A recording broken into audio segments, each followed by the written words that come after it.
So by a show of hands, who would say that Christmas is your absolutely favorite time of year? Look around. Wonder why that is. Congratulations to you who have that.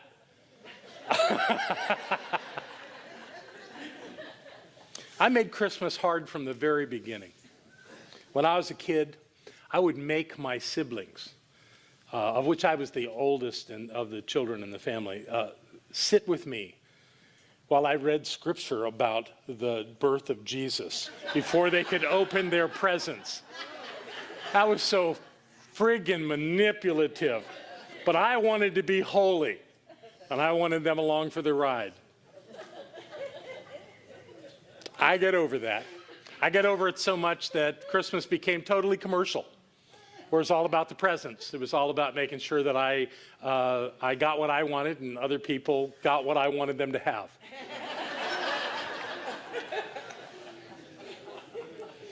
And then eventually, I found the science of mind, and it caused me to kind of reevaluate this whole thing about holidays and how I wanted to use them and how they were really something I could use for my personal growth if I would focus in that direction and if I would allow myself to reveal the sacredness of pretty much everything, including these holidays.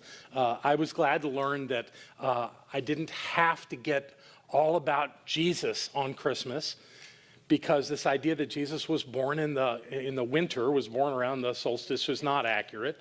Most every theologian and historian knows that it makes a whole lot more sense to figure that Jesus was born in the summer, when they would take the tax rolls and such, which was part of the story. And even if that's not part of the story, it doesn't really matter. The idea of Christmas being right here at the winter solstice was to get all the pagans to be Christians. And to some degree it worked. Here we are. So we still celebrate Christmas as the birth of Jesus and go off into all this stuff, but we do a nice job of shifting it over to this Christ matter. And Christ, of course, means anointed. So when we say that the Christ in me honors the Christ in you, it's saying that the anointed essence of who you are, the divine essence, is recognized. And that I recognize it in myself and I recognize it in you. And that's a lovely thing to say. So we do that on Christmas Eve, and that's what we'll do next Sunday morning. If you're planning to come, bring anyone you want. I don't think we're going to offend anybody, but we're really going to be open to experiencing the candle lighting experience, to hear of the 7 attributes, and to go through this wonderful experience of celebrating Christmas together. We'll just do it on Christmas Eve morning instead of evening, and it's going to be a lot of fun. So that being said, I want to talk about, I will use as the reference for my message today, the words of Ernest Holmes, who was he really had a gift for going into topics and kind of reframing them. And he wrote a Christmas letter back in the 1950s, I think it was 1951, that people have really resonated with over the years. And it means a lot to me and helped me in my reevaluation of Christmas. And I thought I'd share it with you today. So it's about Christmas is for remembering, and that's how it actually begins. Christmas is for remembering. The love manifesting through our gifts to each other typifies the offering of life, the givingness of spirit to itself. The hands of the eternal are outstretched through our hands, and the heart of the infinite beats in the human breast. But we as givers must give ourselves, for the gift without the giver is bare. Suddenly, it's not about how much the gift cost. It's not about if it was as good a gift as somebody else's. But that if you give something, the most important part of it is that you're giving yourself.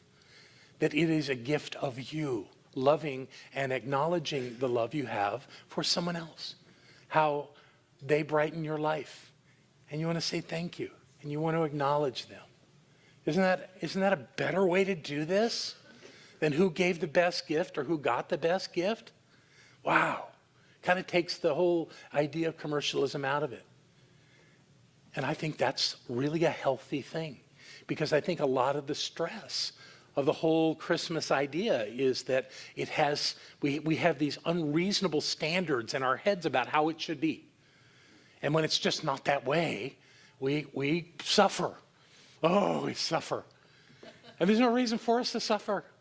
It's a lovely time of remembering who we are, remembering why we're here, remembering how wonderful it is to have people in our lives, like in this room. I never cease to be amazed when I learn of relationships here, of people who love one another, who are friends, who are connected. A lot of that happened last week when we celebrated Susie Green's life, that there were relationships I knew nothing about. And yet they started right here in this place, out of this community. It was in 1994 at Christmas time that Barbara and I made the conscious choice to begin this ministry, to start this ministry. And it caught on pretty quick. I mean, you know, we were in a very tiny space for our first 5 years out in Fairview, but still a lot of people found their way out there. Didn't they, Devon? Yes. And it was good for all of us to be out there. And those that complained that they couldn't find it, gave it 5 years and then found us here, which apparently was much easier and worse for me. And so out of that, some amazing things have happened. Lives have changed. People have fallen in love here. People have left this plane from this community, surrounded in love. So many. Wonderful stories of connection. People have moved here. People in the room. Joe and Sylvia moved from New York. We've got another couple that are actually in the process right now of moving here from Connecticut. We've had people come from all over to be a part of this community. And that's a good thing. That's a good thing that we have that. Jill and Tim, right, from Pennsylvania. Lots of that going on. So people found enough value to make this a centerpiece of their life. And that says a lot. There must be something we're doing here that has value. And I believe that it is, that we are. We are finding our way here to be together so that we can support one another through life. And that's the gift we're giving. We give one every time you come in here. Yes, you come to receive. Of course you come to receive. If you come here and you don't intend to get something, then you're not doing this right. You're not doing this for what it's about. It's supposed to fill you up. At the same time, the ones that get filled up the most are the ones that are filling other people, that are loving other people, that are holding other people up, that are seeing people through their challenges, that are helping make this place work with all of our volunteers. And by the way, Leadership Council meeting for our leaders of our volunteer groups this afternoon, okay? Don't forget. So we're doing all of this, and we're truly making a difference. And that's what this giving really is about. We might celebrate it in a more traditional way or in a more formal way come Christmas. But we're doing Christmas every week, every day. That's who we are. Let's see what else Holmes had to say in this letter. It is not then in lavish gifts that we find true giving, but in the sweet simplicity of remembrance, in the kindly thought, the tolerant mind, and the gentle act. Love alone can give love. Compassion alone can be compassionate, and only goodness can really do or be good. That's what we're doing here. That's what we come together for, so that we can practice these things of gentle acts, of tolerant minds, of kind thoughts, of loving one another, no matter what. No matter what, we come and we love one another. And I'm not saying that everybody in this room gets along with everybody in this room, but there's a level of reverence, I believe, that we practice here that has us all practicing for when we go back into our traditional families for holiday times, or anything, any place else which could be stressful, to remember that God's in them too. That divine spark, that essence, it dwells in everybody, no matter how grumbly they are, no matter how contrary they seem. God's there. And that if you can practice this well enough and long enough and clear enough, then you can do it with anybody, anywhere, at any time. And be at peace, and be centered, and know who you are, and know who they are, no matter what they're doing. What a lovely way to be in life. You know, it makes us that mystic observer, where we can see how life plays out without having to be part of the drama. Isn't that lovely? What a great idea. So we do exactly what Holmes invites us to do in this act of remembrance, this act of remembering who we are and living from that place. Great causes succeed when there is a giving of humanity. With the check, meaning the check that you write, must come the one who wrote it with interest, enthusiasm, and love. The check must be a symbol of desire to impart oneself. Then shall it multiply benefits and do its good. Y'all are doing that very thing. Because you support this community, we have Ted back there on a camera. We have a vision of having more cameras, but right now we have one video camera in the room that makes a simple recording of what we say here. And Devon and Rodney take that file, that video file, and they put it up on our website. And people all over the world watch that. They watch that, and they get that feeling of being in the room with us. Like many of you will that want to stay and watch Susie's memorial service or her celebration of life this afternoon, you'll get a sense of that watching the video of what we did last Sunday. People are doing that all over the world. Anywhere from 7,400 to 10,000 people a month visit our website and watch what we do here on Sunday, what we do in classes, or download other information from our website. And we don't charge anything for that. Some people make donations, absolutely, and isn't that wonderful? But that could not happen if it were not for you.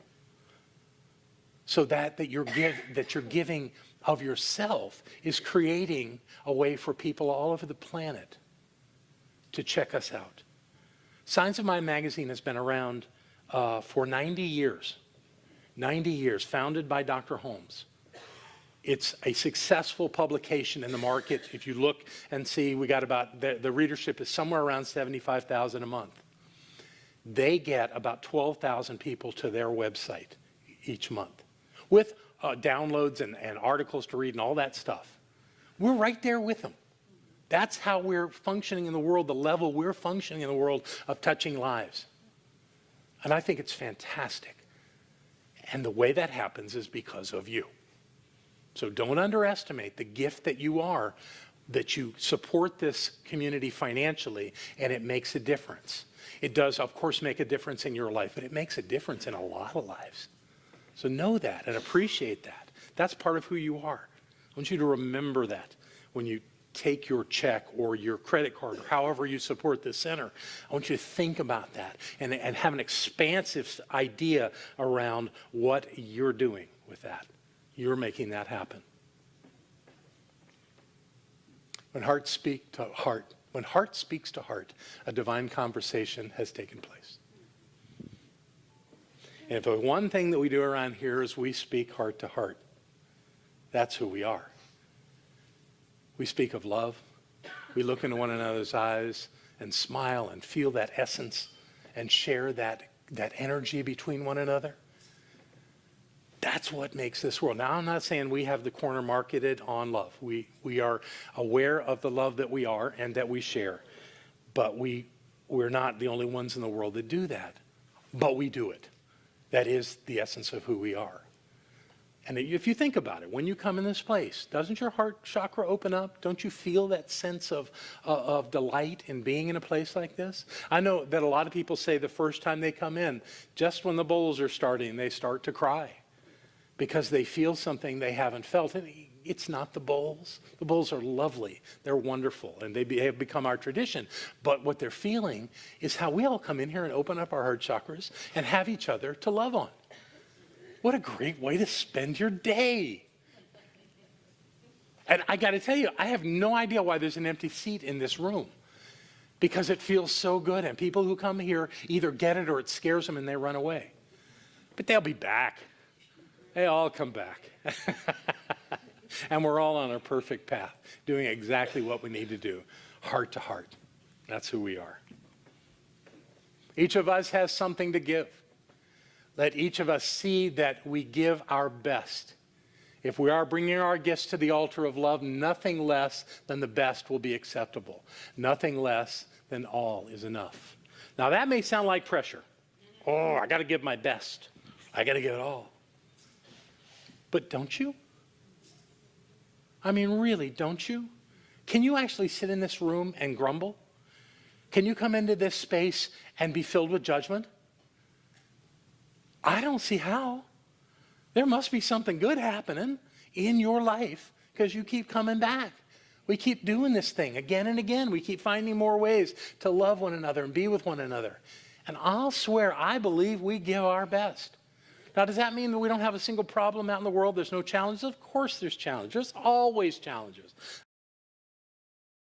There's always some little something we can get hooked by, or something big too. We can get hooked, but then we come back here and we remember.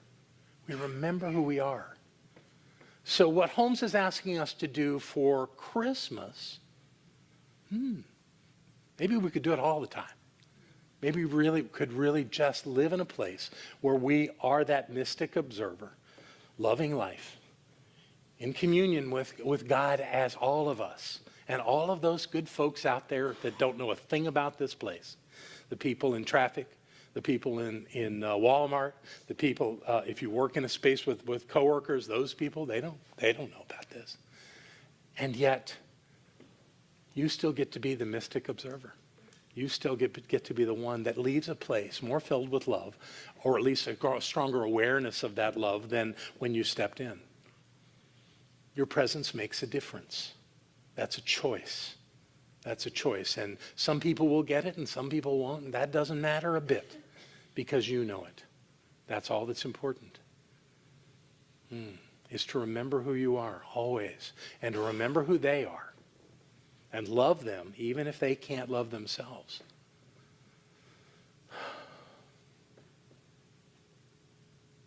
I gotta talk about Lynn. They shaved her head. God, she had gorgeous hair. She still has gorgeous hair. It's just only that long.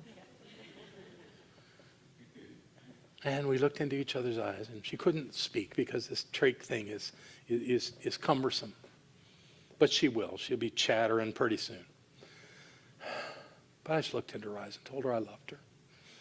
And with her lips, she said, I love you. And she was there, totally present. And as I treated with her, we both cried. It was so sweet. I said, I thought I lost you. I thought you were leaving. And here you are. I see you. And I love you. And it was so wonderful to be able to do that. And her body's still healing from being incredibly broken. Yet, she's able to be there. She's able to be there. She actually moved herself in the bed. It wasn't pleasant. You could tell it was painful, but she did it. And it won't be long that she'll be out of that bed and she'll be walking among us. And I don't know if she'll be the same or not. Barbara said she'll be the same. I don't know. You know, she could be entirely different. She's having such an experience of being patient. That could change everything. And they say people who are frustrated with being in the hospital usually heal faster. So I'll give her that too. However she wants to play it is fine with me. I have thoughts for Eric this week too. Eric Nortzel goes before a judge on Wednesday. Tuesday. Okay, Wednesday. I don't know. This week. He believes that he'll have an opportunity to be released. We don't know. We're not going to predict. But we can know good things for Eric too. That his heart's open, that he's finding his way as much as Lynn is. You know, most people don't have to live their lives this out loud for everybody to watch every step they make and to know of every pain they have. But that's where it is right now. So they get to be our teachers right now so that we never have to do that. And I'm in. I'm with them. I'll watch and observe and be that mystic observer of them and have no judgment, only watching their process so that I can learn from it. I remember once when I was in Australia, I was experiencing somebody else's having an accident. And I was in the car with a friend, and he said, I don't want to look at that accident. I don't want any part of that. And we went 2 blocks, and he had an accident. It wasn't a bad accident, but it was like, let's not deny ourselves the opportunity to experience life as fully as we can, even if it's unpleasant at times. Let's experience life. And those that are having activities and actions around us that maybe aren't so pleasant, let's not get in their business and get in their way, but let's see what we can bring into our consciousness to make our choices more clearly about what we want and not fall into that state of ambiguous uncertainty. Let's be clear about what we want in life. Let's use our principles that we live by through this teaching to live our lives as awake as we can. And this is one of those opportunities. So remembering who we are is probably the highest gift that we can give to others. Remembering who they are is a gift we give ourselves, because it keeps us out of judgment, keeps us focused on who we are and what is ours to do.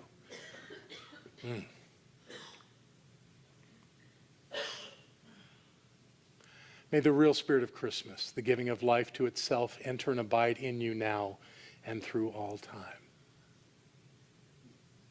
So if we take the spirit of Christmas as the opportunity to know who we are, to live in that understanding, to remember who everyone else is, and to see the mystical qualities of life, even in the mundane, as much as the sublime, then we can have the life that we are choosing, that we say we are choosing. We can have it, but we have to live it, and we have to remember, no matter what, who we are. Christmas is about remembering. So I invite you to spend this time being clear, rising above any of the stuff of Christmas and finding its exquisite beauty. And that's in us. That's who we are. For the Christ in me honors the Christ in you. God bless you. I love you very much.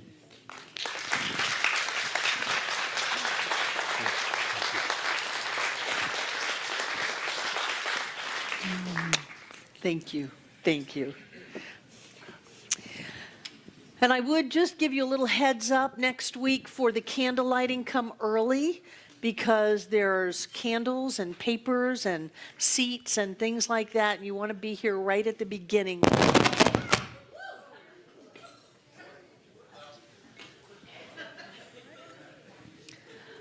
Okay, everybody take a deep breath. Okay.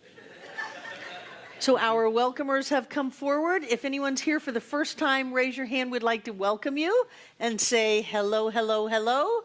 Hello, hello, welcome, welcome, welcome. What's your name? Hi? Hi, Colby. I'm glad you're here. Welcome to Center for Spiritual Living, Asheville. Who else? Welcome, welcome, welcome. I love your hat. What's your name? Hi, Sasha. Welcome to Center for Spiritual Living, Asheville. Anybody else here for the first time? Welcome in the back. Oh, good. You sat back there for a quick getaway.